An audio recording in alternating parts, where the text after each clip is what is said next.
Fala, fofuchas e fofuchos, beleza, gente? Tudo bem? Como é que tá essa quarentena aí? Todo mundo tranquilo? Estamos de volta agora em outra matéria, né? Agora vocês estão comigo em três matérias. Estamos em filosofia, estamos em história e agora vocês vão estar comigo em SUS, que é a matéria do técnico. Que a matéria não se chama SUS, se chama Fundamentos da Saúde. A gente vai discutir aqui, entender aí como é que funciona essa matéria aí de fundamentos da saúde. Na verdade, essa matéria são três conteúdos juntos.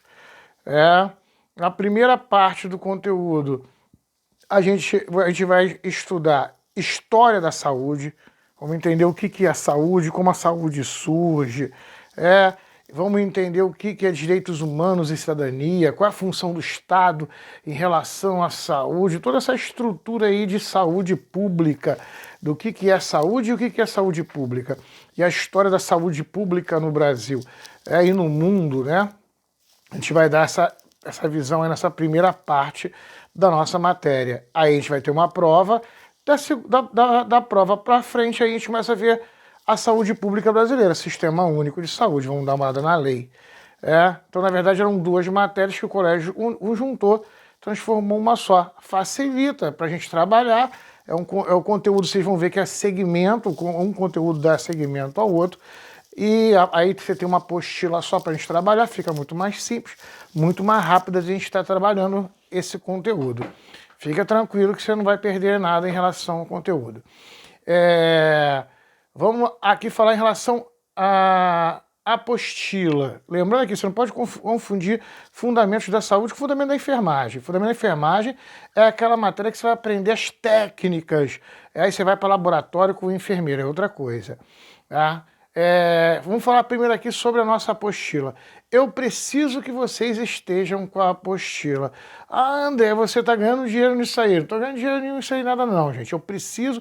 Por quê? Porque o nosso conteúdo ele é muito extenso, nosso tempo é curto, então a gente tem que acelerar a nossa matéria, porque são alguns encontros, geralmente são de 4 a 5 encontros e uma prova, depois de mais 4, 5 encontros, outra prova, entendeu? Que aí a gente fecha também o conteúdo todo da matéria, então é muito corrido, a gente tem bastante coisa para fazer e a apostila ela ajuda a gente. Vou até pegar aqui a apostila para você ver, né? Tá aqui a nossa apostila aqui, ó, tá? Cidadania, Direitos Humanos, História da Saúde e da Enfermagem, Sistema Único de Saúde SUS. Por que eu preciso que você esteja com essa apostila?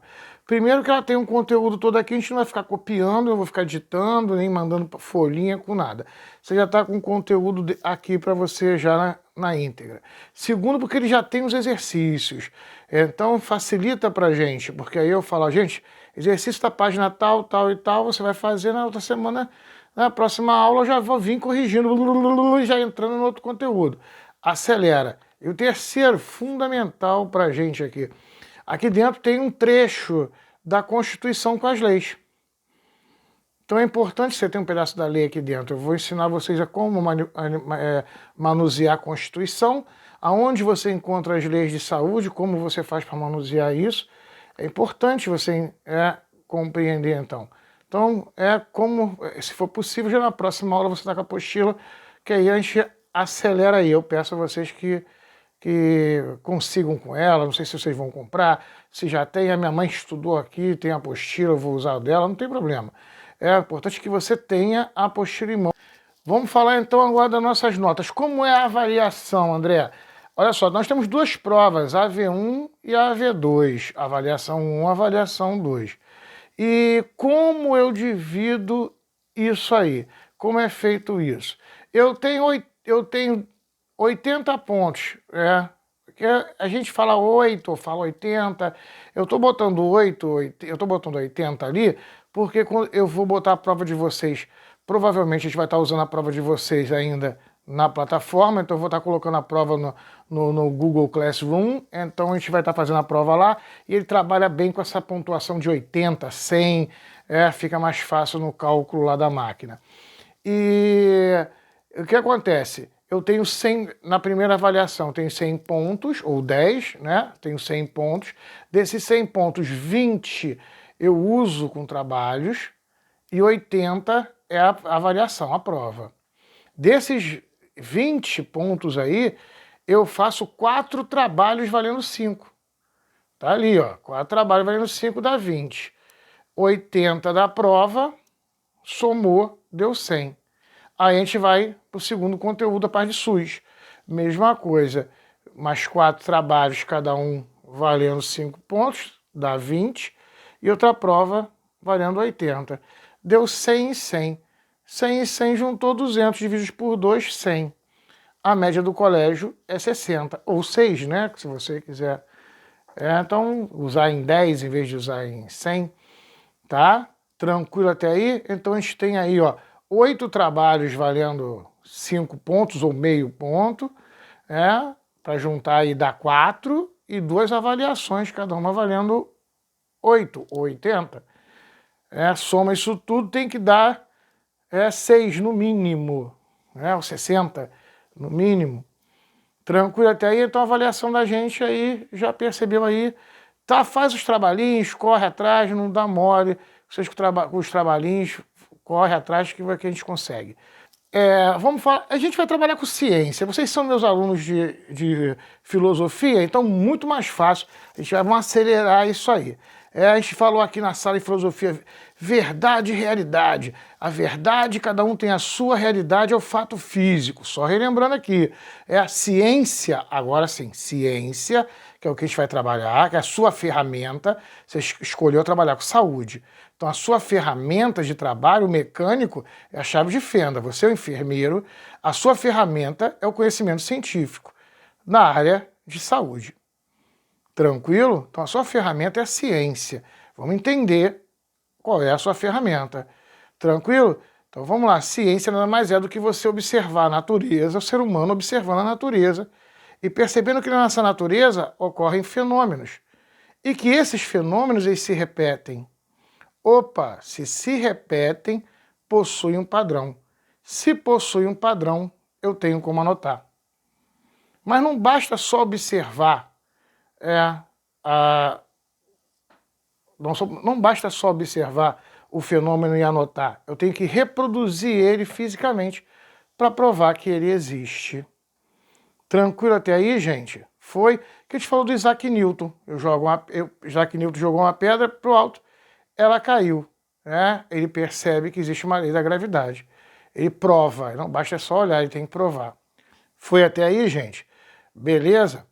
Por que isso é importante, André? Porque quando você for para o hospital, durante toda a nossa matéria, a gente vai estar discutindo vários assuntos que, às vezes, moralmente, para a nossa formação, a gente tem uma construção deles como uma verdade e que, na hora da ciência, não funciona dessa maneira.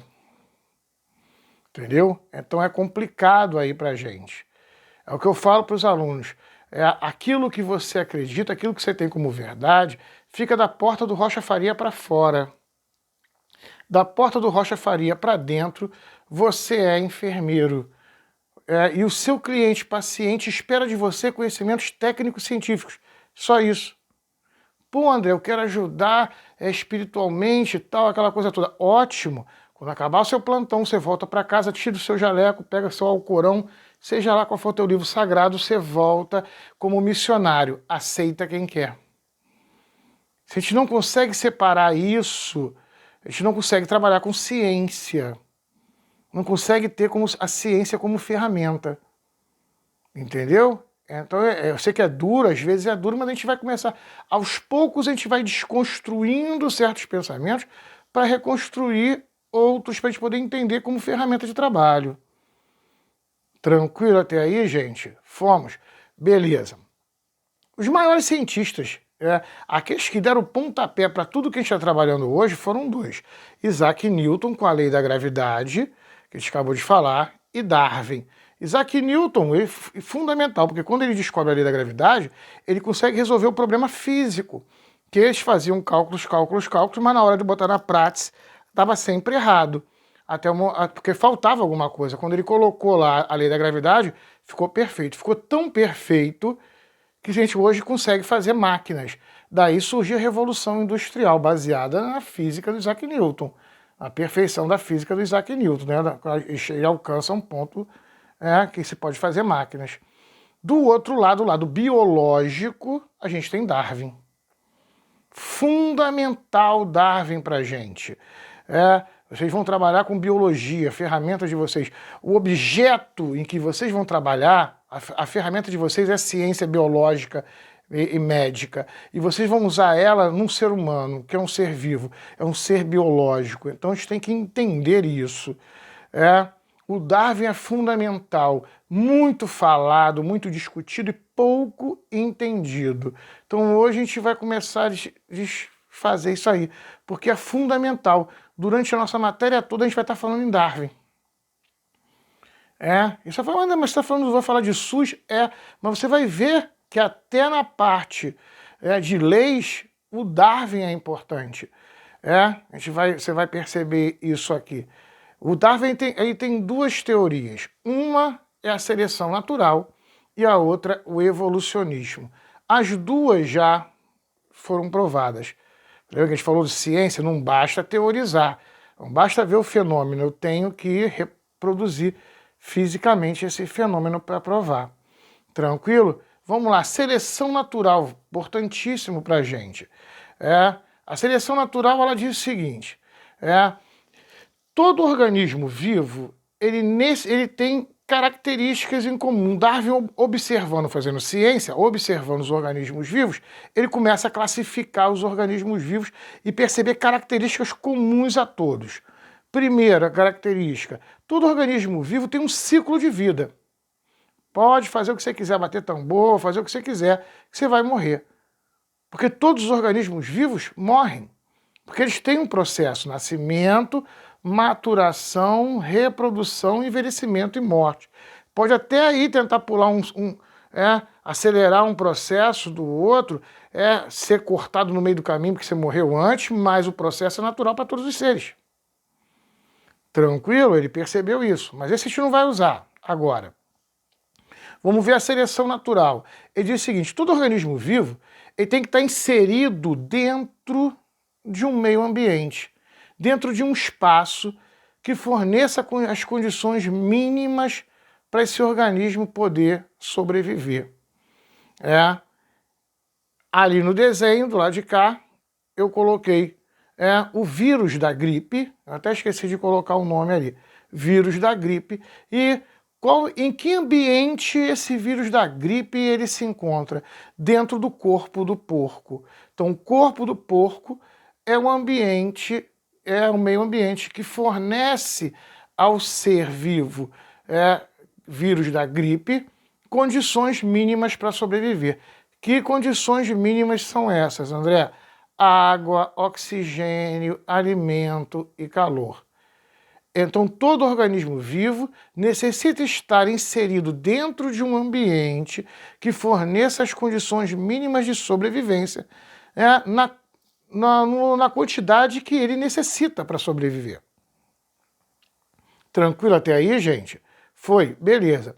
Agora, aí que começa a teoria dele. Se eu pegar esse organismo vivo e levar ele para outro ambiente que também possui água, oxigênio, alimento e calor, mas em condições diferentes da que ele está acostumado,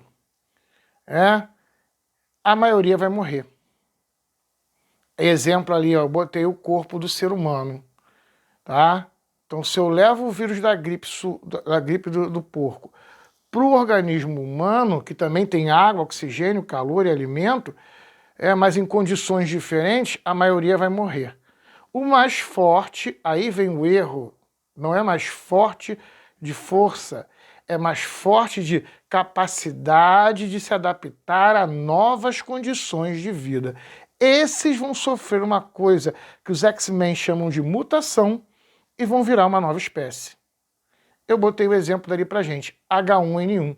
A gripe o quê? A gripe suína. André, por que é gripe suína? Porque sofreu mutação. A gente está vendo o Covid, que é um vírus que mutou do morcego. Estamos aí todo mundo trancado dentro de casa porque alguém comeu um morcego, absorveu o Covid, ele sofreu mutação, virou humano e tá aí se espalhando. Então, seleção natural não tem discussão. Tranquilo até aí, gente? Toda a ciência que vocês vão trabalhar é baseada nisso. Ah, André, eu não posso ficar tomando antibiótico durante muito tempo. Por quê? Não pode ficar tomando antibiótico durante muito tempo? Porque o seu corpo se acostuma. Se acostuma, se adapta. Vamos usar a palavra que o Darwin usa, ele se adapta. A tendência do organismo é se adaptar. É a busca da adaptação.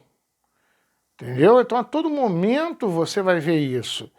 Tá? É importante a gente entender isso. Estou passando um trabalho para vocês. Vou deixar lá na pasta para vocês, lá na pasta do Classroom, com um vídeo do Pirula. Pirula é um paleontólogo, ou seja, é um biólogo de espécies que são extintas, ele falando sobre vacina. Vacinas valem a pena? Ele vai discutir sobre as vacinas, como as vacinas são feitas, como as vacinas surgiram, a história da vacina, vai falar sobre epidemias, sobre a peste negra, sobre a varíola, o quanto a varíola matou. Ele vai estar discutindo isso. Junto com o link desse vídeo do YouTube que você vai assistir, tem um questionário para você responder. Você assiste o vídeo e vai respondendo o questionário. Na próxima aula a gente já está corrigindo esse questionário aí sobre as vacinas. Pirula vai discutir aí as vacinas com a gente. Tranquilo até aí, gente? Então a gente já tem um trabalho aí. Esse trabalho tá valendo meio ponto. Então assiste o vídeo do Pirula, faz o questionário, tá? Você fez o questionário, você vai mandar para mim nesse e-mail que eu estou colocando aqui embaixo, tá? Você manda para esse e-mail aqui, tá? André Roberto Ribeiro 3 @hotmail.com. Você vai mandar esse trabalho, vai botar lá trabalho de SUS, turma do primeiro ano, tá? Você bota seu nomezinho, manda o trabalho para mim. Esse aí já tá valendo meio ponto pra gente. Tranquilo até aí, gente? Já começamos as notinhas a aparecerem aí. Tranquilo? Beleza. Só que o Darwin não para aí. Gente, agora a gente vai ver a segunda teoria do Darwin. Baseado na seleção natural, Darwin vem com uma outra discussão agora. O ser humano é a sucessão de mutações ocorridas em organismos vivos em milhares de anos, milhões de anos, até chegarmos ao Homo sapiens sapiens, que é a nossa espécie. O homem que sabe e sabe que sabe. Caraca, que é isso? O homem que sabe e sabe que sabe. Eu sei abrir uma porta. Eu posso até ensinar o cachorro a abrir uma porta. Esse cachorro ele nunca vai passar essa informação para outro cachorro. O conhecimento que ele aprendeu morre com ele. Somos a única espécie que aprende e ensina para o próximo. Tranquilo até aí, gente? Somos o Homo sapiens sapiens. Tem o nosso ancestral, o homem de Neandertal, o Homo erectus, Homo habilis. Nós temos aí esqueletos faltando. Temos a Lucy, que é o esqueleto mais antigo que nós temos. É uma fêmea bípede, um símio, que é o nosso grupo, o nosso reino. É o símio mais antigo que a gente tem de esqueleto. Ela é bípede, ela fica em pé, ereta, como a gente. Ela tem dedão estendido igual o nosso. E ela tem cordas vocais, ou seja, ela falava uma língua. Como é que a gente sabe que é fêmea? Por causa da construção óssea da bacia. Quem assistiu aquele filme Planeta dos Macacos, tem lá o César, que seria o líder dos macacos. Aquele boneco foi feito em computadoração gráfica baseado no esqueleto da Lucy. Temos todos os esqueletos? Não. Então a gente não provou. Porque ciência não basta só você falar. Você tem que provar, você tem que ter as provas. Isso foi até 2019. Todo mundo esperando querendo que a arqueologia fosse encontrar os ossos perdidos do elo para encaixar nessa estrutura. Foi nada disso. Outra ciência que não tinha nada a ver que acabou mostrando para a gente.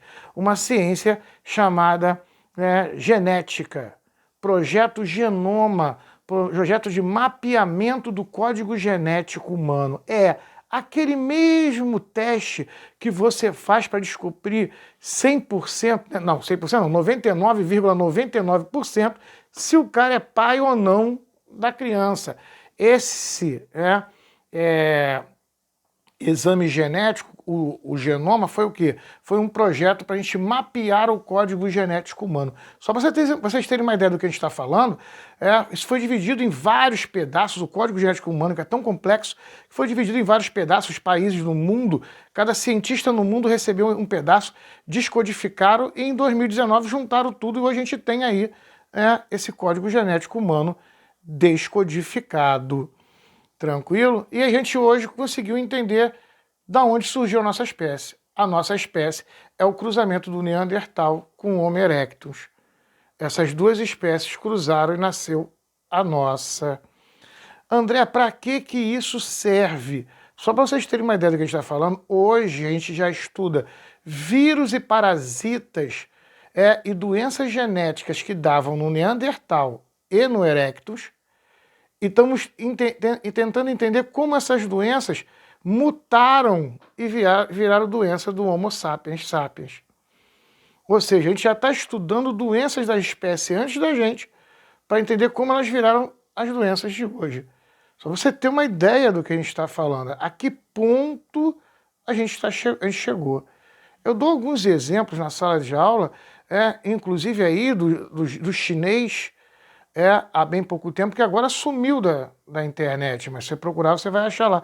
O chinês que fez 2 crianças geneticamente manipuladas em laboratório. Ele botou essas 2 crianças numa mãe que ia nascer esse ano. Nem sei se já nasceu, nem sei como é que está esse caso que eu não acompanhei mais. Mas ele manipulou geneticamente. Essas crianças não terão nenhuma das doenças genéticas que nós temos, porque ele desligou essas doenças genéticas, e ele ainda fez essas crianças autoimunes à AIDS. Elas não terão AIDS. Ele manipulou essas crianças que vão nascer esse ano. Então, querido, eles não são mais a mesma espécie que a gente. A gente já ficou para trás, a gente já virou Neandertal. Já está surgindo aí um novo tipo de ser humano.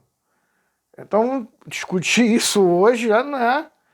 Só para você ter uma ideia do que a gente está falando aí. Eu gosto desses exemplos assim, para você ir poder entendendo, situando onde é que está a ciência e como isso que as pessoas falam assim, evolução. Eu sempre explico isso para a gente.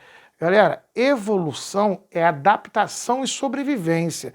As pessoas confundem a palavra evolução com estar melhorando. Ninguém está dizendo que está melhorando, não. Sabe-se lá para onde a gente vai. Entendeu? Quando a gente fala evolução, é adaptação e sobrevivência. Adaptação e sobrevivência. Se isso vai melhorar a vida, se vai piorar, a gente não está aqui para discutir se é bom ou se é ruim. Aqui é ciência, a gente observa e anota. E verifica se funciona. Para perceber essa estrutura aí. Até aí, tranquilo? Então te matou essa visão do Darwin aí, não foi, gente? Tranquilo até aí? Fomos até aí? Beleza. Para você ter uma noção, quando o Darwin falou isso, ele modificou a estrutura do mundo. As pessoas agora começaram a perceber totalmente diferente o mundo. Quando ele lança o livro A Origem das Espécies, que é o livro que fala isso, deu tanta confusão que a mulher do Darwin parou de falar com ele. Ela morreu sem falar com ele. Ele pagou o preço. A ciência tem um preço. Importante a gente entender isso. O pessoal fala assim, André é o destruidor de sonhos. Desculpe, mas eu vou ser o destruidor de sonhos. Para pensar que a cada remédio que você toma, a cada blush que você usa, a cada batom que você coloca, macaco, chimpanzé, cachorro, gato, rato, isso tudo aí morreu em laboratório para fazer teste. Porque tu acha que faz teste em quê? Antes de ir para a prateleira para você usar o remédio. antes para ir na prateleira para você usar os cosméticos. Isso tudo é testado em animais. Ah, André, mas eu já ouvi falar que não se testa mais. Hoje, século XXI, uma grande parte, não todos, uma grande parte dos testes já deixaram de ser feitos em animais. A gente já consegue não fazer teste em animais, mas não são todos. Tranquilo? A gente entender. A ciência tem seu preço. É legal comer o hambúrguer do McDonald's, apertar o botão lá e o hambúrguer pular. Mas você não sabe que tem, tá achando que foi a máquina, você não sabe que tem um cara lá atrás fritando, né? Você só está comendo o hambúrguer, você está passando agora para o outro lado do balcão. Então trabalhar com a ciência é entender isso. É entender o outro lado do balcão. É compreender ali que tem, você vai ter ali, você vai ter ali discussões morais que você vai ter que fazer escolhas. Você vai ter que entender isso aí. A gente vai discutindo isso aos poucos, você vai ver aos poucos a gente vai discutindo, mas vai se preparando para isso. E para você perceber aí a importância. Tranquilo? Esse conhecimento do Darwin, ele veio e se encontrou com o conhecimento de um outro filósofo, pensador, Rousseau, que vem antes dele, mas que quando se junta, cria-se um corpo, uma estrutura de pensamento monstruosa, que a gente vai ver aqui. O Rousseau vai juntar com o conhecimento dele. Por que vai coincidir o conhecimento? Porque o Rousseau falava, o ser humano ele é um animal evolutivo. O Rousseau está seguindo o pensamento de Darwin aí. Eles se completam. E o ser humano é um animal social. Ele vive em grupo desde que nasce. Existem espécies. Olha como Rousseau, Jean-Jacques Rousseau, ele também está fazendo ciência. Ele fala assim, existem animais que são sociais. Em geral, os mamíferos. E de animais que não são sociais. Dá exemplo, a tartaruga. A tartaruga vem na praia, bota o ovinho, vai embora, filhotinho nasce e nunca viu a mãe. Filhotinho de ser humano não, de cachorro, de cavalo, todos esses animais, eles são mamíferos, eles vivem em grupo. Agora, dos animais sociais, o mais dependente é o ser humano. Só para você ter uma ideia, o filhote de cavalo nasceu, daqui a algumas horas ele está de pé e está mamando. Uma semana já está comendo grama e não está precisando muito da mãe. Filhote de cachorro nasceu, ele vai se arrastando com o olho fechado pelo faro, ele sente o cheiro do leite da mãe, ele vai mamar. Beleza, filhote de ser humano nasceu, botou no chão, acontece o quê? Ele morre. Ele não sobrevive sem a ajuda de outro ser humano. Percebeu? Somos uma espécie que necessariamente vive em grupo. Não sobrevivemos se não estivermos em grupo. Então, ele agora vai desenvolver o que a gente chama da primeira teoria dele, que ele vai chamar de organicismo. Só para a gente completar essa ideia aqui, esse bagulho, essa ideia de Tarzan, Ogli, menino, lobo, isso não existe, isso é coisa de Disney, coisa de cinema. Largou criança sozinha no mato, morre. Ela não sobrevive. Tá? Eu vou até dar exemplos reais aqui da discussão para você poder entender sobre o que a gente está falando aqui. Ele vai criar o que ele chama de organicismo, que é a primeira teoria do Rousseau. Ele vai falar assim, a sociedade é um grande organismo vivo. E realmente o Rousseau está certo.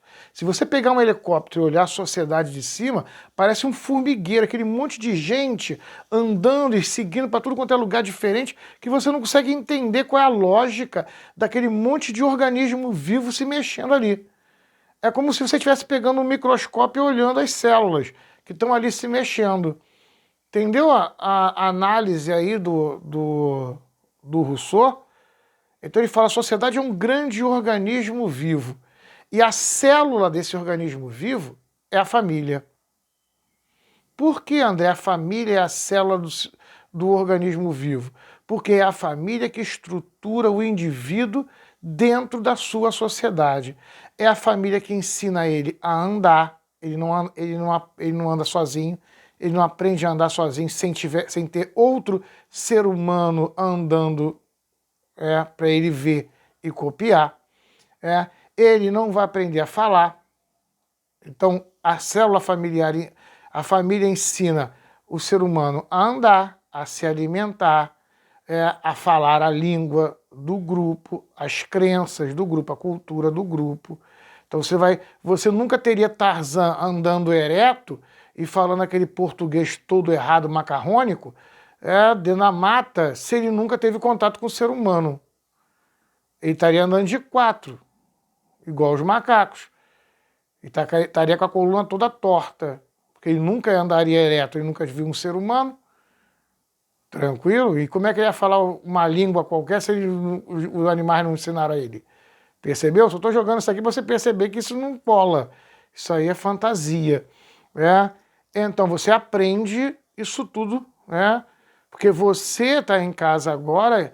Eu vou explicar aqui. Você tá em casa agora e a grande maioria da nossa turma aqui, vamos lá, todos nós temos como língua nativa e pensamos em português, porque viemos de uma família que pensa em português. Ninguém aqui está comendo morcego, ainda bem que não, né? Nem comendo perninha de grilo, porque ninguém aqui é chinês nem coreano. Porque se fosse coreano, estava comendo até cachorro. Percebeu? Ninguém aqui é muçulmano porque vem de famílias cristãs, ou então de descendência afro, porque é a base cultural da gente. Percebeu? Então a família é a célula social que ensina para você essa estrutura. Cuidado, que quando a gente fala família, a gente tem aquele pensamento assim, pai, mãe, vovó, não interessa. Não interessa se é pai ou mãe, se é avô, se é avó, se é dois homossexuais, não interessa. A criança, o filhote de ser humano quando nasce, ele não sabe o que é macho, o que é fêmea, ele não tem essa noção. Ele faz o que todo animal social faz assim que nasce. Procura o alfa do bando e começa a copiar tudo que ele faz. Fala mamãe, aí ele mãe. Ele repete tudo aquilo que ele vê o alfa fazer. André, mas isso aí tem prova? Tem. Tem um filme chato pra caramba chamado Neo. Se você quiser assistir e achar na internet, fui obrigado a ver aquilo, mas eu não aconselho porque ele é muito chato. Já te explico o filme, mas se você quiser assistir, eu não vou dar ponto nisso. Que é o seguinte, né? Foi no Canadá, naquela floresta do Canadá, monstruosa, que parece até a Amazônia, encontraram uma menina toda torta, falando todo torto. Falei, bicho, pegaram a garota e levaram para a faculdade. Vamos estudar por que essa garota está toda torta e por que essa garota fala uma língua que ninguém sabe que língua é essa. Aí naquela confusão toda chamaram uma linguista, né, uma estudiosa em línguas, e ela falou assim, tá falando inglês. A pessoa tá maluco, como é que a gente não entende? Aí foram descobrir. Ela morava com a avó totalmente isolada de tudo. Só ela e a avó na floresta, naquela sem luz elétrica, sem rádio, sem televisão, sem internet, sem nada, as duas lá, certo? Só que antes morava a avó com a mãe dela. A mãe dela fugiu para a cidade, engravidou, voltou. Quando a mãe dela teve ela, morreu no parto. Ficou ela recém-nascida com a avó. E a avó tinha tido derrame. Falava e andava torta. Ela aprendeu a andar torto e ia falar torto. Pronto, acabou o filme. Depois de 20 minutos vendo isso aí, o filme todo é o drama dela aprendendo a andar de novo, fazendo fisioterapia, porque já estava toda torta já, porque andou a vida toda daquele jeito, e aprendendo a fono a falar. Pronto, já estraguei o filme, se você quiser ver, aí é contigo mesmo. Percebeu? Isso é um caso verídico, daí a prova do Rousseau. De que você reproduz aquilo que o alfa. Se você não tem mais influência nenhuma, é o alfa que te manda. E você absorve aquilo ali e acabou. Beleza. O Rousseau, ele vai chamar essa necessidade que os seres humanos têm de viver em grupo de interdependência. Ele fala uma força que liga a gente e nos obriga a viver juntos.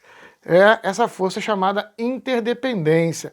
Outro filme maneiro que eu lembrei agora aqui, Náufrago, que também é um caso verídico, do maluco que já estava ficando doido. Numa ilha sozinho, ele bota a cara na bola e fala, seu Wilson! Senão pirava, a necessidade de ser humano de estar com o outro. Essa interdependência, essa força que liga o ser humano ao outro, ele chama de interdependência. Ele fala que ela é muito forte, é ela que liga os seres humanos. E ele vai dizer mais, quanto maior é a tecnologia do grupo, maior é a interdependência. Ele estabelece uma relação entre interdependência e tecnologia. Ele vai mostrar pra gente. Quer ver? Pega o índio, que é um grupo social primitivo. Ele tem baixa tecnologia. Então o índio é um grupo com baixa tecnologia. Ele tem baixa interdependência. Um índio filhote depende pouco de um índio adulto. Aos 15 anos de idade ele vai na mata, caça, pesca, volta e já é considerado adulto pelo grupo. Agora ele depende muito menos agora do grupo, porque ele já consegue garantir a sua própria sobrevivência, né? Nós não. Para podermos estarmos aqui, tem um cara que está botando a luz, tem um cara que está colocando a internet, tem a menina da secretaria, tem um rapaz da limpeza, tem um motorista de ônibus, tem um trocador de ônibus, tem um cara que criou o boi, tem um cara que matou o boi para sua mãe fazer a comida, fazer o bife num fogão que foi feito numa fábrica, tem o policial, tem o padeiro, tem um cara que fez a manteiga que você está comendo, tem um cara que fez o teu tênis, o cara que fez tua calça, o cara que fez tua camisa, o cara que fez teu celular, o cara que fez teu caderno, tua caneta. Há uma série de pessoas que você não sabe nem quem são, que existem para a gente poder estar aqui agora, estar batendo esse papo. Percebeu? Há uma rede de interdependência, igual aquelas redes mesmo de pesca, né? Há uma rede de interdependência tão grande na nossa sociedade para a gente poder estar aqui agora. E ele fala, quanto mais tecnologia, mais interdependência. Olha aí, ó, todo mundo confinado, internet. O cara que liga a internet, o cara que liga o Wi-Fi, o cara que liga o YouTube para eu postar esse vídeo, para você pegar lá depois no Classroom, né? A cada site que você entra tem no mínimo uma pessoa mantendo aquilo ali funcionando. Ou seja, cada nova tecnologia, mais interdependência. Até aí tranquilo, gente? Beleza? Aí ele vai falar o seguinte, a nossa sociedade ela é tão complexa, mas tão complexa, que nós tivemos que criar uma coisa chamada Estado, que ele é responsável por organizar o funcionamento dessa interdependência social. Tranquilo até aí? Então Rousseau mostra pra gente a função do Estado, a função científica do Estado. O Estado existe para regular essa interdependência social. Essa é a função científica do Estado. Só cuidado que as pessoas confundem Estado com governo. Aí eu explico para a galera, gente, diferente. Até fala assim, ó, pensa o seguinte, Estado é o ônibus, governo é o motorista do ônibus, tá? Então, agora indo para a explicação normal. Estado são todas as instituições públicas que organizam o funcionamento da sociedade. Então, olha aí, Estado são todas as organizações públicas que organizam o funcionamento da sociedade. Governo, grupo de pessoas que administra esse Estado, geralmente num sistema democrático durante 4 anos. Eu até brinco com o pessoal, eu falo assim, gente, você fez um concurso, passou para o Rocha Faria, que é do município do Rio. Você não é funcionário do Crivella, você agora faz parte da máquina estatal município do Rio. Crivella é governo.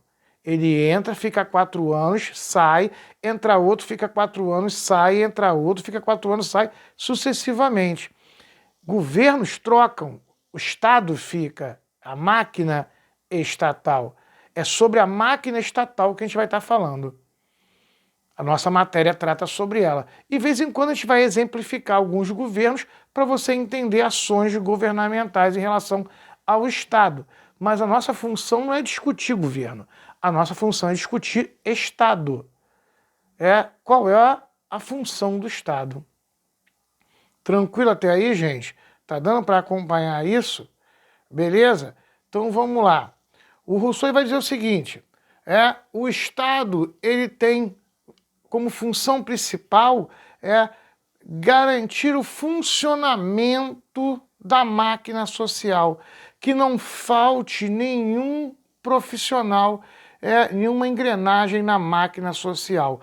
Agora ele está criando aí a segunda teoria dele, que ele chama de mecanicismo. Então, o Rousseau, só para você ter uma ideia, o pai do Rousseau, ele era um relojoeiro, ele consertava relógios antigos, né? Então ele vai usar o pai como exemplo para poder explicar a teoria dele. Ele vai dizer o seguinte, a sociedade é uma grande máquina, como se fosse um grande relógio, e cada profissional é uma engrenagem dessa máquina. Então você tem a engrenagem professor, você tem a engrenagem padeiro, você tem a engrenagem médico, você tem a engrenagem enfermeiro, engrenagem professor ou policial. Você tem essas engrenagens trabalhando. Eu, professor, não vivo sem um policial, não vivo sem um padeiro, não vivo sem um médico. O médico não vive sem policial, sem professor. Então essas engrenagens estão todas interligadas. Então ele fala, a sociedade é uma grande máquina, cada profissional é uma engrenagem dessa máquina. E qual é a função do Estado? Manter essa máquina funcionando. Então, com isso, o Rousseau está mostrando para a gente a função científica do Estado. Então, o Estado existe, ele é criado para garantir que funcione a interdependência social, que a sociedade ela possa funcionar e que esses mecanismos de interdependência eles funcionem. O Estado está ali para garantir a máquina social funcionando. Quais são as principais funções do Estado na visão do Rousseau no mecanicismo? Primeiro, garantir que a máquina social funcione, que não falte nenhuma engrenagem na máquina social. Eu dou como exemplo um acontecimento que teve no Brasil há pouco tempo, no interior do Brasil, faltava a engrenagem médico. Você tinha padeiro, tinha professor, tinha policial, mas faltava a engrenagem médico no interior do Brasil. A presidenta Dilma, na época, ela fez o quê? Ela trouxe médicos de Cuba para preencher essa falta da engrenagem médico. Trocou-se o governo, entrou-se o governo Bolsonaro, e o Bolsonaro ele tirou os médicos cubanos e colocou médicos que vieram de Israel. O que eu estou querendo dizer para você é o seguinte, não interessa qual é o governo, se ele é de esquerda, se é de direita, não interessa se vai trazer médico de Cuba, se vai trazer médico de Israel, se vai fazer faculdade no interior, se vai criar salários mais altos para trazer médico das grandes capitais para o interior. Não interessa qual medida política cada governo vai tomar. Cada governo toma a sua medida política. Agora, todos eles, sejam qual for o governo, ele como representante do Estado, ele tem que fazer o quê? Ele tem que solucionar o problema falta da engrenagem médico. Porque é para isso que ele é eleito. É para isso que ele existe como Estado. Esse governo como representante do Estado.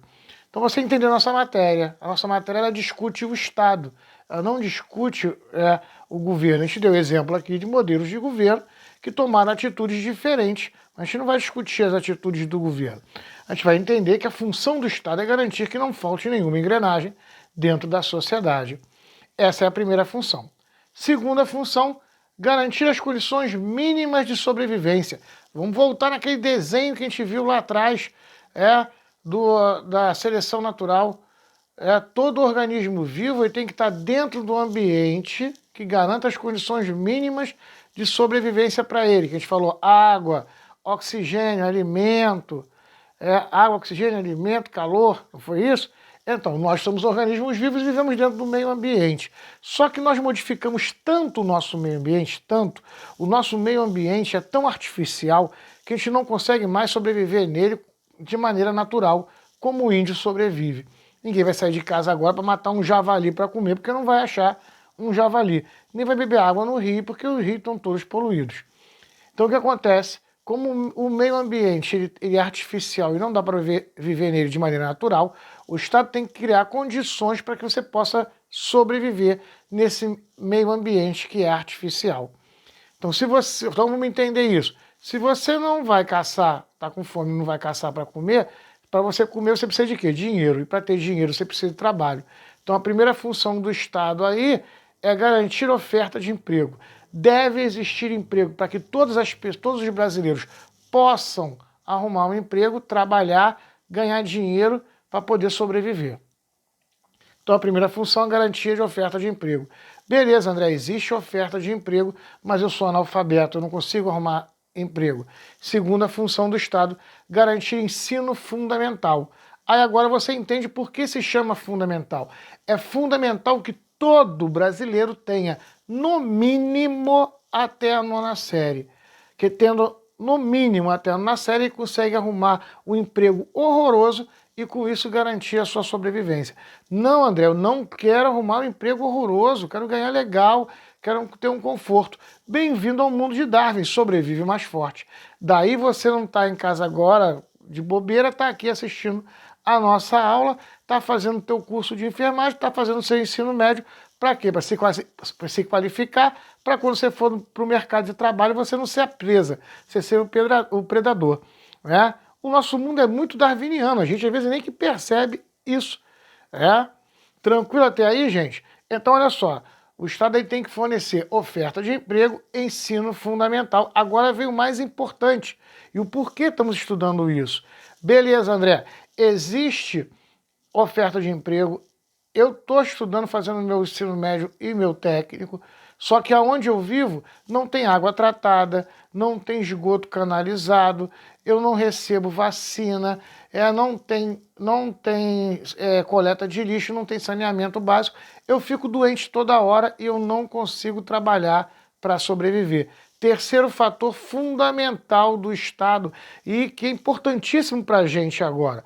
O Estado ele tem que fazer o que a gente chama de atenção básica à saúde. O Estado tem que garantir para a gente um ambiente, um meio ambiente salubre, para que você possa estudar, trabalhar, ganhar o seu dinheiro e sobreviver. Percebeu? André, o que é atenção básica à saúde? A atenção básica à saúde ela se divide em 3 serviços. Primeiro, saneamento básico, água tratada, coleta de lixo, esgoto canalizado. Isso é saneamento básico. Outra, vigilância sanitária, controle de produtos e serviços que podem vir a afetar a saúde humana. É o salgadinho da cantina, é a validade do produto que você compra no supermercado, é a fumaça do caminhão, da fábrica, do carro, do automóvel. Tudo isso é controlado pela vigilância sanitária. Outra, a vigilância epidemiológica, que é controle de epidemias. Por isso estamos aqui dentro, né, fazendo a nossa quarentena, porque o ambiente está contaminado, o Estado está fazendo o quê? Ele está botando todo mundo dentro de casa para evitar o contágio. Olha a importância do Estado agora aí, olha como é que ele é fundamental agora aí. Investindo em vacina, dando aí o auxílio para o trabalhador, fazendo programas, mantendo as pessoas em casa, fazendo a quarentena, forçando a quarentena aí para todo mundo ficar em casa. Entra o Estado aí garantindo a saúde do indivíduo, tentando garantir um meio ambiente saudável para que a gente possa viver. Tranquilo até aí, gente? Deu para a gente entender essa estrutura agora aí? Até agora tá dando para acompanhar? Então, vimos aqui o mecanicismo, perdão, vimos o organicismo e vimos o mecanicismo do Rousseau. Vamos continuar então? Vamos lá? Vamos lá então, gente, beleza? Tranquilo? Só olha só, vamos entender aqui. Nós vimos aqui a atenção básica à saúde que a gente acabou de falar aqui, que é a função que o Estado tem de fornecer aos seus cidadãos. Vamos lá. Isso aí a gente vai ver na próxima aula, isso é preconizado pela ONU, Organização das Nações Unidas, e pela OMS, Organização Mundial de Saúde. A gente está falando muito dela agora, né? Isso é preconizado pela Organização Mundial de Saúde. Só que acontece o seguinte, existem níveis de saúde. E a Organização Mundial de Saúde, a gente vai falar aqui, ela preconiza apenas a atenção básica à saúde, essa que a gente falou aí, ó, saneamento básico, vigilância sanitária e vigilância epidemiológica. Isso é obrigatório, a gente vai ver aqui pela ONU. Nem todo país funciona assim. Nem todo país ele fornece mais do que isso. Os países que participam da ONU têm que fornecer isso. Por que eu estou falando isso? Porque o Brasil, a gente vai ver aqui, ele ultrapassa isso. A nossa Constituição, através do SUS que a gente vai estudar, ela tem a pretensão de dar toda a saúde, todos os níveis de saúde que a gente vai estar estudando, desde um teste do pezinho, desde a atenção básica à saúde, até um transplante de coração, deve ser feito pela saúde. Nem todo país funciona assim. Os países estão pela ONU, eles têm que fornecer a atenção básica à saúde. Eu estou passando para vocês outro trabalho valendo mais meio ponto ou 5 pontos, como você for contar aí. Que trabalho é esse? Eu estou deixando para vocês aí um link para o documentário Cico. Cico é um documentário que fala sobre a saúde nos Estados Unidos. Já vou começar a quebrar o sonho de vocês. Nos Estados Unidos não existe saúde pública, tá? Lá não existe saúde pública. O Estado ele só fornece a atenção básica à saúde, porque é obrigação da ONU. Fora isso, não tem saúde pública lá. Esse documentário ele ganhou Oscar. É excelente esse documentário. Você vai assistir o documentário. E o que o documentário faz? O documentário faz? Ele mostra como é a saúde nos Estados Unidos. A verdadeira saúde, não é aquele Grey's Anatomy que você vê nas séries. Você vai ver como vive o classe média norte-americano de verdade. Então você vai assistir lá a série, vai assistir lá o documentário, vai mostrar como é a saúde nos Estados Unidos, vai mostrar como são os planos de saúde particulares nos Estados Unidos. Depois ele sai dos Estados Unidos, vai no Canadá, que é um país que está acima dos Estados Unidos ali, que também é capitalista e que possui saúde pública. Ele vai mostrar como é a saúde pública no Canadá. Depois ele sai do Canadá, ele vai para a Inglaterra, que também é um país capitalista, e vai mostrar como funciona a saúde na Inglaterra, que é pública. Depois ele sai dali, vai para a França, que também é um país capitalista, vai mostrar como funciona a saúde pública na França. E depois ele vai em Cuba, que é uma ilha do lado dos Estados Unidos. Aí essa sim, socialista, vai mostrar como é a saúde pública em Cuba. O que eu quero? Você assista o documentário e faça uma redação faça um texto, produza um texto, falando um pouco sobre a saúde nos Estados Unidos, sobre a saúde no Canadá, sobre a saúde na Inglaterra, sobre a saúde na França, sobre a saúde em Cuba. Vamos dar uma olhada nas saúdes nesses principais países aí, que é importante a gente entender. Primeiro que esse documentário é para quebrar esse sonho dos Estados Unidos como um país excelente para se viver. Que os filmes constroem isso para a gente. Não é tão simples assim, não. Segundo, quebrar aquele falso discurso de saúde pública não funciona. Você vai ver a saúde pública funcionando em vários países. Tá? Aí você vai ver que funciona e como funciona bem a saúde de vários países. Então, a gente vai começar a perceber o SUS, a gente vai começar a entender que o SUS é um sistema de saúde muito bom. O problema é que não há interesse político de que ele funcione. Porque se ele funcionar muito bem, as pessoas não compram plano de saúde particular. Percebeu? Há um lobby aí, a gente vai discutir depois isso com mais calma. Tá? Mas a primeira coisa que eu quero que você entenda aí, vendo esse documentário, é que, primeiro, como é a verdadeira vida do classe média americano, quebrar esse sonho americano vendido pra gente aí de cinema. Segundo, quebrar esse estigma de que a saúde pública não funciona. Você vai ver diversos países, vou nem mostrar o Japão, que é um país que funciona tão muito bom. E o modelo deles lá é o mesmo modelo que o nosso, o SUS. É o mesmo modelo, a mesma estrutura de funcionamento. E lá funciona muito bem. Então você vê que é uma questão política e não uma questão de estrutura, de não funcionar. Tranquilo? Então, mais um trabalhinho aí. Esse trabalho, mesma coisa, vai fazer o trabalho, vai mandar para o meu e-mail ou então botar lá na pasta do Classroom para mim, que eu vou corrigir, tá valendo mais meio ponto. Então, olha aí, já tem um ponto aí para vocês. Tranquilo? Vamos lá, como a gente vai estudar, vai falar sobre, tá falando sobre o Estado e falando sobre a responsabilidade do Estado em relação a fazer saúde, esse tipo de coisa, a gente vai falar aqui do Brasil. O que o Brasil é? O Brasil é uma república federativa, democrática e representativa. Vamos dar uma olhada um pouco. É claro que a gente não vai aprofundar nisso, mas a gente vai olhar um pouco, vai entender um pouco o que significa esse tipo de coisa. Primeira coisa, a democracia e a república nasceram na Grécia Antiga. Res public, vem de coisa, bem, um bem material, res. Res public, de todos, e democracia, demo, governo, cracia do povo. Tá? Essa é a democracia e a república nasceram no mesmo período na Grécia Antiga. As pessoas confundem muito, mas são coisas diferentes. A república é o conceito do seguinte, a res public, a república, o conceito é o seguinte, o território pertence a todos os cidadãos.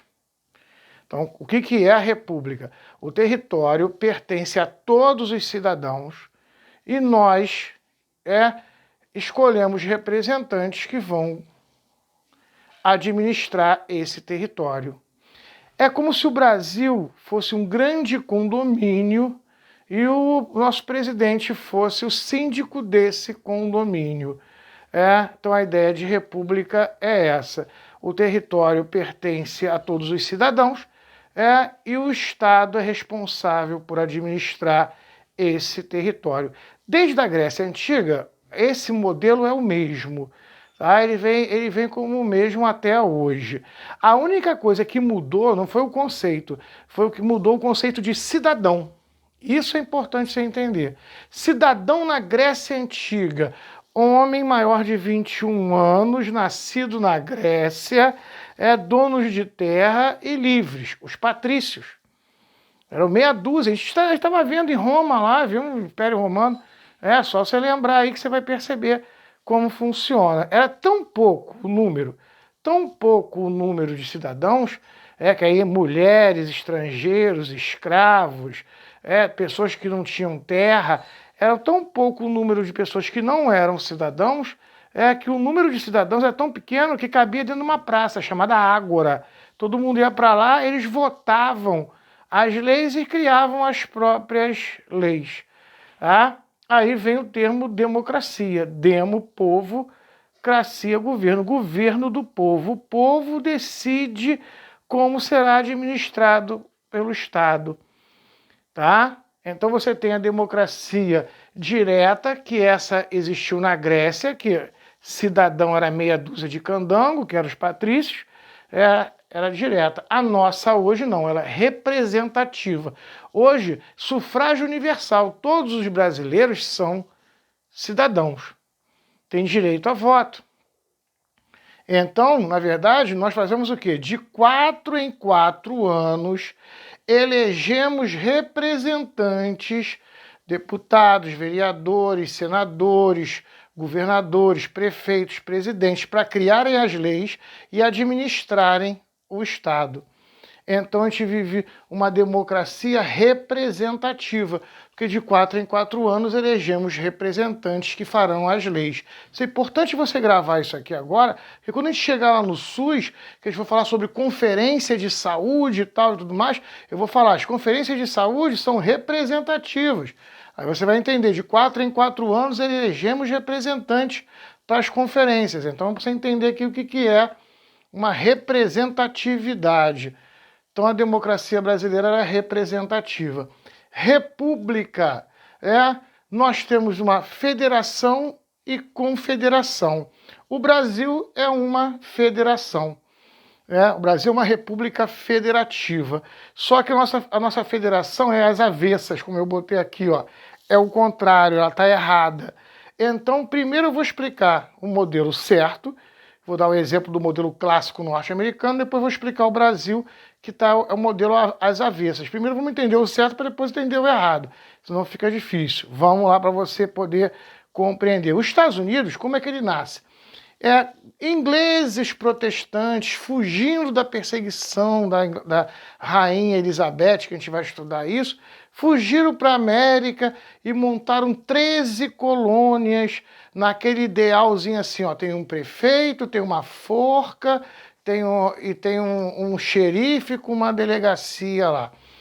Eles foram montando as suas colônias. Eram 13 colônias e essas colônias pagavam impostos, para a Inglaterra.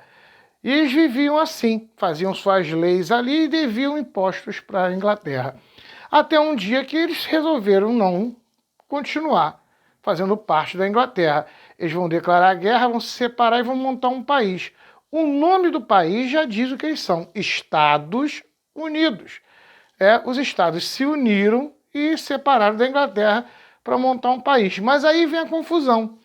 Cara, como é que a gente vai fazer um país se culturalmente a gente tem visões muito diferentes?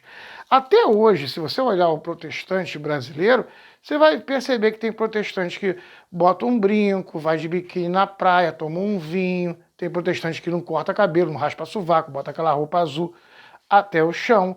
São características bem diferentes, com visões bem diferentes. Imagina que nessa época as colônias tinham visões bem diferentes. Como juntar todo mundo e montar um país só? Vamos montar uma federação. Vamos entender agora a federação. Na federação, cada estado tem a sua própria constituição, que vai discutir a cultura local. Mas essa Constituição ela está subordinada a uma Carta Magna, uma Carta Magna, que é a Carta Máxima, que é a Constituição Federal, que vai discutir economia, vai cobrar impostos, vai falar sobre direitos humanos, vai falar sobre política internacional. Em relação à cultura, fica na Constituição Estadual. Então é comum você perceber isso nos Estados Unidos. Tem estado nos Estados Unidos que tem pena de morte, tem estado que não tem pena de morte. Tem estado que fuma maconha é liberado, tem estado que fuma maconha não é liberado. Tem estado que bebida alcoólica é liberada, tem estado que bebida alcoólica não é liberada. Tem estado em que aborto é liberado, tem estado que aborto não é liberado. E vai por aí afora. Agora, nos Estados Unidos, todos os americanos eles pagam um imposto só, porque a cobrança de impostos é federal. Tranquilo? Deu para a gente entender aí? Tá? Beleza, agora que você entendeu o correto, vamos entender o errado. Vamos para o Brasil agora. O Brasil ele não era coloniazinhas que queriam se separar de Portugal. O Brasil já era um país, já era um reino. Dom Pedro I, Dom Pedro II. Então, quando a elite dos estados, as elites estaduais, os governadores dos estados, eles resolvem se livrar da monarquia e colocar uma república, eles estão preocupados com o quê? Liberar aborto ou cobrar imposto? Cobrar imposto. Então o que eles fazem? Eles invertem a Constituição. Todos os assuntos que seriam assuntos da Constituição Estadual foram para a Constituição Federal. E a cobrança de impostos veio para a Constituição Estadual. Então o Brasil é uma federação. Cada estado tem a sua Constituição. Só que no Brasil aborto é crime no país inteiro, porque esse assunto foi para a Constituição Federal. E agora, cada estado cobra os seus impostos. Então, se você compra um saco de feijão no supermercado aqui no Rio de Janeiro, além de estar pagando feijão, o lucro do cara que plantou feijão lá em Mato Grosso, e pagar imposto para o estado de Mato Grosso, você vai pagar imposto para São Paulo, que esse feijão foi para São Paulo na indústria ser ensacado e limpo, e depois vai pagar imposto para o estado do Rio de Janeiro por produto de compra e venda no supermercado. Quanto mais a mercadoria circula dentro do Estado, mais os estados, mais você paga impostos.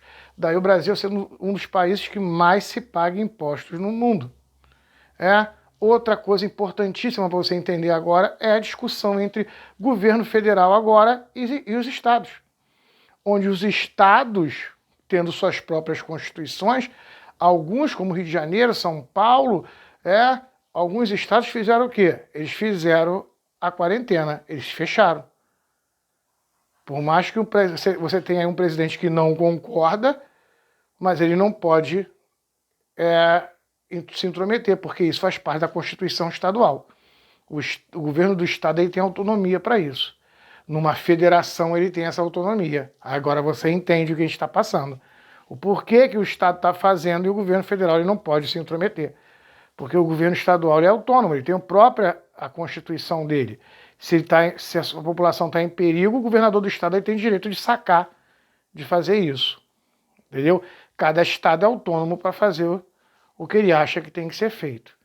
Tranquilo até aí, gente? Deu para a gente entender aí, que entender o que é uma república, o Brasil é uma república federativa, democrática, representativa, entender que a nossa federação é uma federação às avessas. Beleza. Agora vamos entender como se organiza em relação à administração dessa divisão federativa. Então vamos lá. Aqui fiz esse desenho aqui e para você acompanhar. E olha, se liga nas cores também. Olha lá. Você tem aqui o governo federal, O governo federal, ele não é... Olha o exemplo que a gente deu, Estados Unidos. O governo federal ele não uniu todos os estados. Então você pode chamar o governo federal também de quê? De união com letra maiúscula. Então cuidado, união com letra maiúscula significa governo federal. Tá? Tranquilo? Beleza. Aí eu faço aquela pergunta de concurso. Qual órgão do governo federal, qual órgão da União é responsável pela saúde? Ou então, uma que eu vi aqui, qual instituição é responsável, olha aí, qual instituição é responsável pela saúde no âmbito da União, na esfera da União? Se você sabe que União é governo federal, a pergunta é, qual órgão do governo federal é responsável pela saúde? Ministério da Saúde. Então, dentro da Constituição, é importante você gravar essa nomenclatura, porque quando a gente chegar no SUS, vai ter hora que ele vai falar governo federal, tem hora que ele vai falar União, tem hora que ele vai falar Ministério da Saúde, ele está falando a mesma coisa. Então é importante você gravar essa nomenclatura aqui. Tranquilo? Aí você entende essa estrutura. Beleza. Dentro do governo federal, dentro da União, a gente tem vários estados, olha aí, vermelho, Então, olha aí, o governo estadual. Matemática de quinta série, eu tenho um conjunto e dentro do conjunto várias unidades. Então, os estados, cada estado é uma unidade dentro de um governo federal. Então, o governo estadual pode ser chamado também de unidade federada, porque está ligada ao governo federal, ou unidade federativa, mesma coisa. Uma unidade ligada ao governo federal. Fazer aquela pergunta de concurso. Qual órgão público é responsável pela saúde no âmbito da unidade federada? Beleza, se você entendeu que unidade federada é governo estadual, a pergunta facilitada é o quê? Qual órgão público responsável pela saúde no governo estadual? No governo estadual é quem? Secretaria Estadual de Saúde. Tá dando para acompanhar, gente? Vamos seguindo agora aí. Vamos dando a nossa olhadinha aí. Beleza. Dentro do estado, olha aí, vermelho. Dentro do estado a gente tem os municípios. Tá em azul. Tá vendo? Agora complica só mais um pouquinho. Vai complicar aqui o porquê. Aí, ó, governo municipal, certo? Só que acontece o seguinte, e o termo que a gente usa não é para definir um município, é para definir todos os municípios que estão dentro de um estado. Então, quando eu quero falar de todos, ó, olha em azul aqui, ó. Quando eu quero falar de todos os municípios que estão dentro de um estado, eu falo rede hierarquizada. Então, a rede hierarquizada é o conjunto de todos os municípios que estão dentro de um estado. Eles formam a rede hierarquizada. Pergunta de concurso: qual o órgão público responsável pela saúde no âmbito, na esfera da rede hierarquizada? Secretaria Municipal de Saúde. Tranquilo até aí, gente? Agora, cuidado com isso. Eu vou te mostrar uma pegadinha agora danada. O cara vira e fala assim, esse ano estaremos fazendo a campanha de vacinação da gripe dos idosos. A campanha de vacinação da gripe dos idosos, a vacinação dos idosos será feita por toda a rede, será feita pela rede hierarquizada Rio de Janeiro. Voltando, reformulando a pergunta, para você ficar certinho agora. Iremos vacinar os idosos. Esse ano vai ter a campanha de vacinação dos idosos em relação à gripe e a vacinação será feita pela rede hierarquizada Rio de Janeiro. Então, a rede hierarquizada Rio de Janeiro vai vacinar os idosos. Beleza.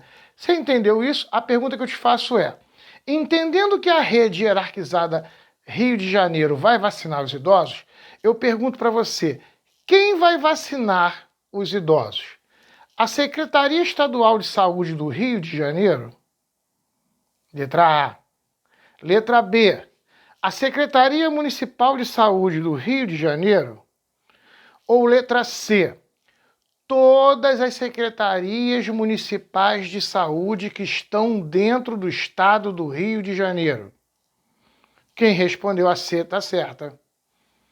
Porque quando eu falo rede hierarquizada Rio de Janeiro, eu estou falando sobre todos os municípios que estão dentro do estado do Rio de Janeiro. Rio de Janeiro, Seropédica, Itaguaí, Duque de Caxias, Niterói, Angra, Petrópolis, Teresópolis, todos esses municípios que estão dentro do estado do Rio formam a rede hierarquizada Rio de Janeiro. Tranquilo até aí, gente? Deu para compreender isso aí? Esse é o pedacinho mais chatinho para você poder entender. É porque o Rio de Janeiro, o nosso estado, o município e o estado, ele tem o mesmo nome, município do Rio, estado do Rio. Acontece em São Paulo também, município de São Paulo, estado de São Paulo. Em Minas não vai acontecer.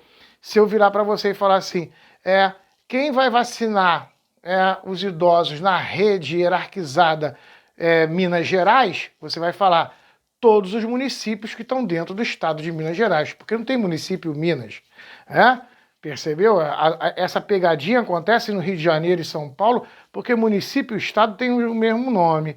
Aí gera essa ambiguidade, aí você acaba se confundindo. Tranquilo até aí, gente?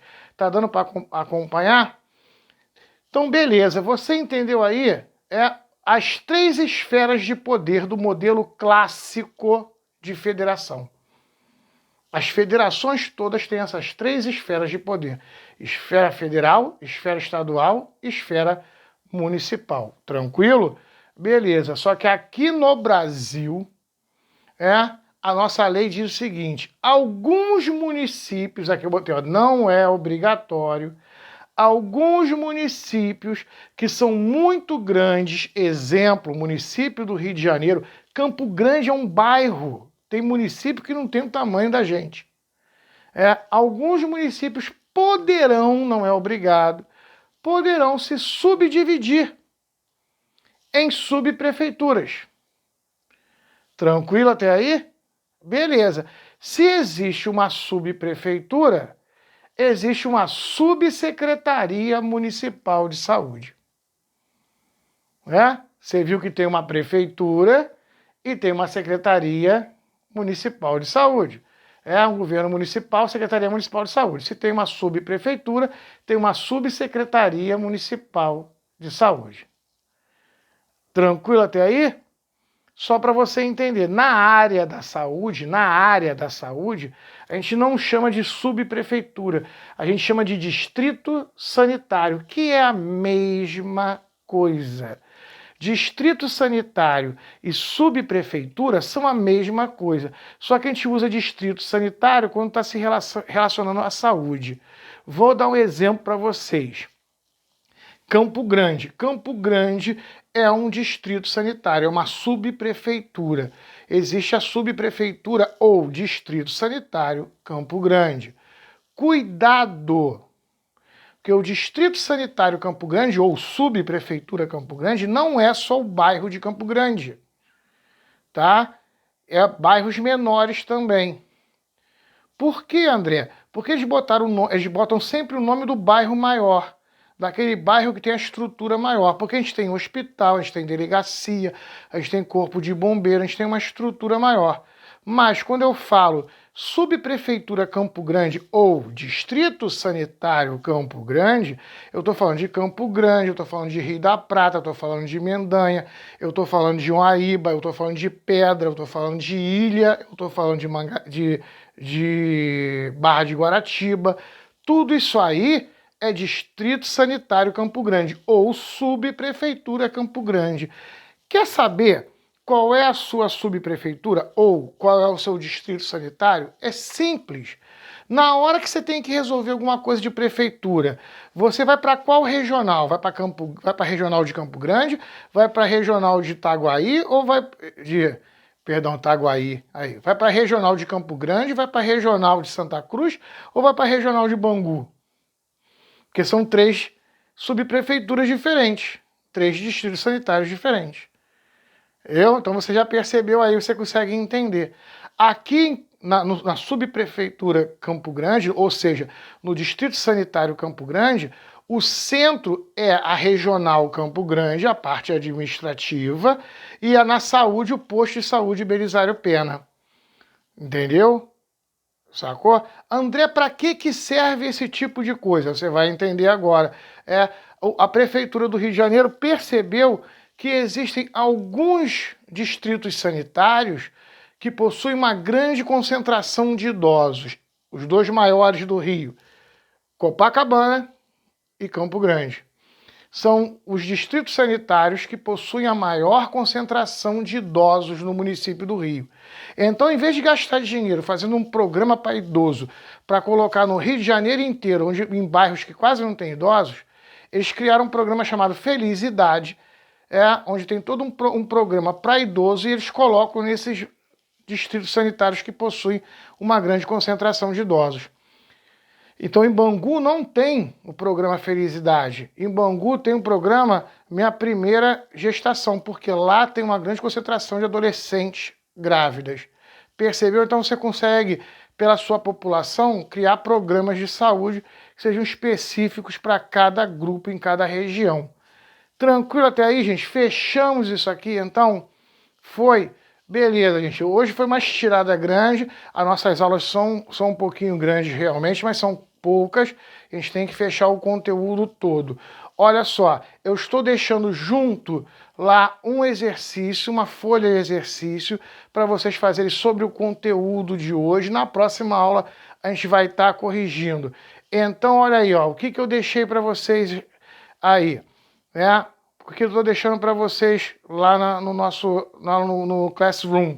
Eu estou deixando o link do vídeo do Pirula para você responder aquele questionário e mandar para mim, ou então deixar lá uma cópia, né, no Classroom para me dar nota. Eu estou deixando o link para assistir o Cico e você fazer a redação e mandar para mim também, ou deixar lá para ganhar a nota. Tá? E eu estou deixando esse questionário aqui com exercícios para você fazer e a gente corrigir na próxima aula. Na próxima aula eu corrijo o questionário do Pirula, que já está comigo, que vocês mandaram, e eu vou dar a nota.